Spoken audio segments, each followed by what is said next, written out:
What's up, everybody? This is PRW. I'm here again because I promised a Saturday night's main event fucking review, and I forgot to record it last night, and I was up until about 4 or 5 in the morning just doing nothing, and I was procrastinating the whole fucking time. So we're gonna do it now. Uh, if you hear gameplay in the background, it's because I'm playing Dead Space 2. I need to do something so I can actually fucking record this video. This show is dog shit. I wanted to be optimistic for this show. I wanted it to be great. But Triple H's track record has not proven himself. He's not done things the right way. So, I mean, we start off the show with Sami Zayn and Drew McIntyre, just a random thrown together match that was put together, I believe, that week on Raw. I don't understand what the whole point of this was. I like Drew. I'm glad that he was able to get onto the card, but there was no build up for this match. It was just Drew wants to take out members of the Bloodline because they were fucking with him. So he starts with Sami. Here's the thing I don't get about Triple H is they just had Sami Zayn be part of the Bloodline the Bloodline of Survivor Series. They get the win. So was this not gearing Sami for a push? Again, I don't fuck with Sami Zayn. I don't really like him too much, but I don't understand why he had to be part of that. You know, why couldn't he have gotten the win over Drew? I don't care. At the end of the day, this was just a thrown together match. It didn't mean fucking shit to the show. You could have taken this match out and it would have been a 4-match show. You know what I mean? So it was an alright match. I'm not a match mark. I really don't care about that stuff. Glad Drew got the win, so it is what it is.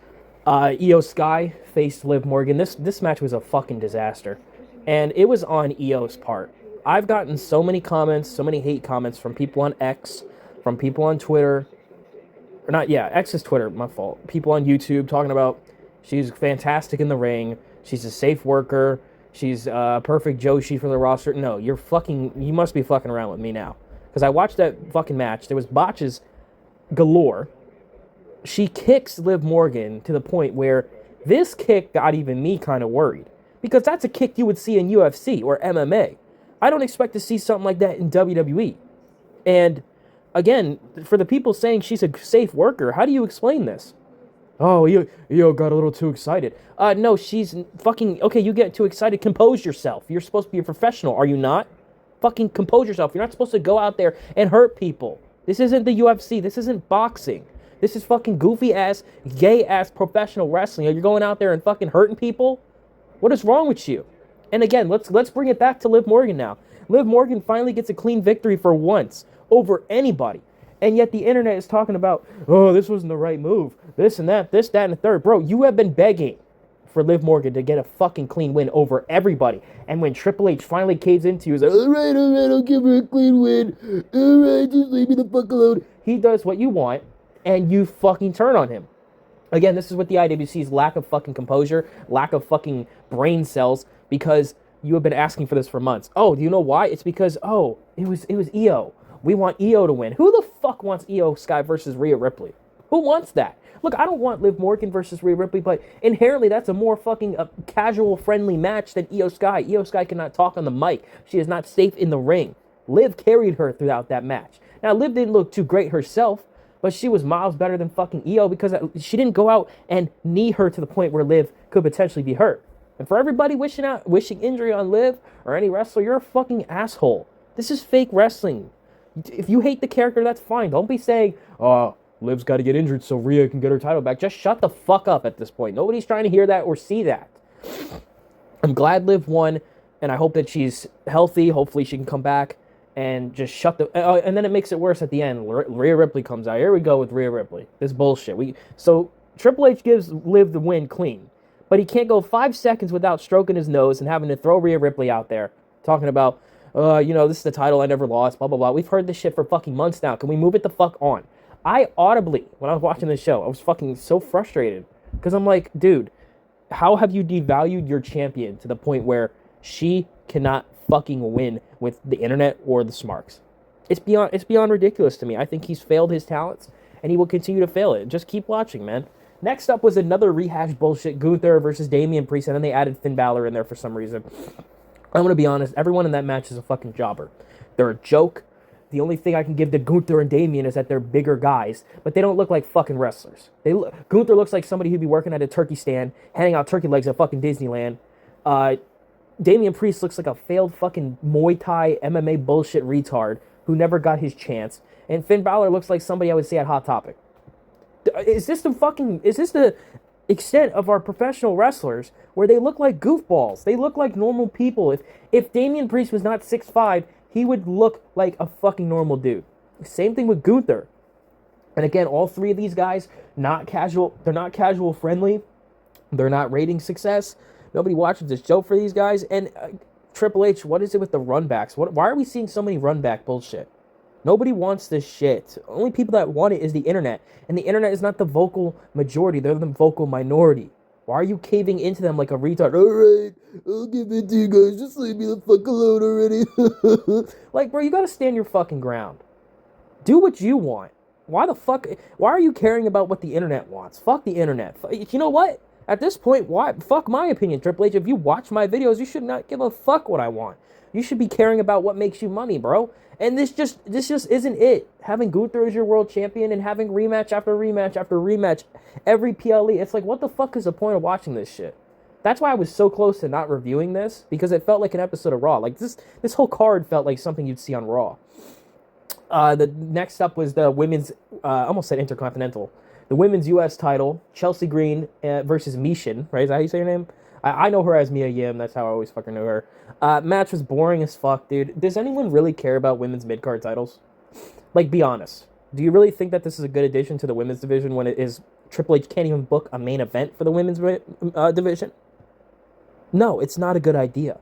Now, I'm glad Chelsea won, because she's better than Michin, but who the fuck cares about this shit? If you don't care about the women's, if you don't care about the main event of the women's matches, why would you care about the mid-card? Mid-card ain't much fucking better than the main event. I mean, when I think about the main event, you got Liv Morgan, Rhea Ripley, Bianca Belair. That's pretty much it for Raw. And then on SmackDown, I don't even know who the fuck's on SmackDown's roster except for Roman Reigns, but he's not a girl. Last time I checked, he's a fucking man. Nobody gives a fuck about these women's mid-card belts. For all the people that are virtual signaling and saying that they do, you don't. If you can't even be bothered to care about the main event, why do you care about the mid-card? It's not much fucking better. And the only way to save this mid-card is to bring up those chicks from NXT that we've always talked about that deserve a shot, but he's not going to. Nobody cares. I don't care about the mid-card. It's not going to... You already know that this title isn't going to be defended at a PLE consistently, right? Look at the tag titles. Look how many fucking times those have been defended at a PLE. You're introducing women's mid-card belts to never be defended at PLEs. What the fuck is this? Oh, it reminds me of UFC where they fight every 3 months. Bro, that's real fighting. That you have to get in shape and train for that shit because you most of the time, your opponent on the other side of the ring is a trained killer. If you don't train right, they will fuck you up bad. This is not fucking UFC. It's not. So, next up, Cody Rhodes versus Kevin Owens. Bro, this match was so dog shit. Oh, by the way, about the women's mid-card, it was so boring, I went upstairs and used the bathroom for like 20 minutes because I was just scrolling on my phone, seeing what people were talking about, listening to a video, because I was listening to Megadeth the entire time. Rust in Peace was on repeat for the entire PLE, which was 2 hours. So fuck that. So Cody Rhodes and Kevin Owens. This is a supposed blood feud that everyone's been talking about. Oh, Kevin Owens is a piece of shit. We don't like Kevin Owens. Bro, no, but Kevin Owens is not a real heel. Kevin Owens hasn't done anything for make people actually fucking hate him. Nobody actually hates Kevin Owens. Like, people don't hate Liv Morgan. People don't hate Dominic Mysterio. You have no real heat or real heels here. It was the highlight of this match was KO goes out to grab a chair and something happened. I can't remember because I'm not going to rewatch. And then your babyface face of the company does a crossroads on the chair and gets the victory. Why are you presenting your baby faces as heels? Why are the heels more justified than the baby faces? Like with Rhea Ripley, and then now with Cody Rhodes. It just doesn't make any sense here. The booking is nonsensical. This is like putting two baby faces in the same match to face each other. It's nonsensical. The highlight of this match was Jesse Ventura on fucking commentary. This show was fucking dog shit. And for anybody just like myself, for anybody who spent 2 hours of their time to watch this show, I feel bad for you because I feel bad for myself. This show was fucking boring. Why wasn't Braun Breaker on this card? Why the fuck couldn't you have gotten Tiffany Stratton cashing on Liv Morgan? Or doing something? Why the fuck is there only 5 matches here? This shit was so ass. At least give me something to fucking watch. At least with Survivor Series, I had Braun Breaker on that card. I had Liv Morgan on that card. I had Bianca Belair on that card. I had fucking LA Knight on that card. There were people I cared about. There was nobody on this card except for Liv and who the fuck? Just live in Jesse Ventura, a fucking commentator, legendary commentator. But I'm more excited about Pat McAfee and Jesse Ventura and Liv Morgan than I should. So why the fuck should I watch this show? And apparently they're running this shit back for 2025. I might just skip over it. If I had to give this show a rating, like an honest, complete score, it was better. I would say it was on par with Survivor Series. That's what I would say. It wasn't as bad as Crown Jewel. Crown Jewel was really fucking garbage. And, it wasn't as bad as Bash and Berlin. So if I had to give it a score, I'd probably give it like a 2, maybe a 3. This show was not good. There was no casual friendly appearance. There was nothing for casuals to be invested in. This was on NBC, by the way. And it was on Peacock. I watched it on Peacock. There was nothing for casuals to be invested in. It was just like, oh, look. Remember Greg Valentine? Remember Coco Beware? Remember Jesse Ventura? Like, all these legends. But you don't care about any of the talents in the ring. You only cared about Jesse Ventura. Another reason, why the fuck wasn't Hulk Hogan here? He was in the UFC with Chael Sonnen and Colby Covington. Walking out. Instead of being at Saturday night's main event, which he was the biggest fucking name, and you got people like Medusa, Maselli, talking about, well, they were fucking women back then, weren't they? What about Wendy Richter? Bro, nobody give a fuck about Wendy Richter. Rest in peace, or, well, she's not dead, my fault. She's a legend, but nobody gives a fuck about Wendy Richter. You telling me more people give a fuck about Wendy Richter than Coco Beware? Fuck out of here. Greg Valentine? The fact that the guy that was synonymous with Saturday night's main event wasn't here is a travesty. I'm glad that he was in the UFC with Chael and Colby, but he should have made a fucking appearance here tonight. So yeah, that was my review, kind of random ass fucking review. Man, this show was ass, and I wish I had my 2 hours back. This is PRW. Peace the fuck out.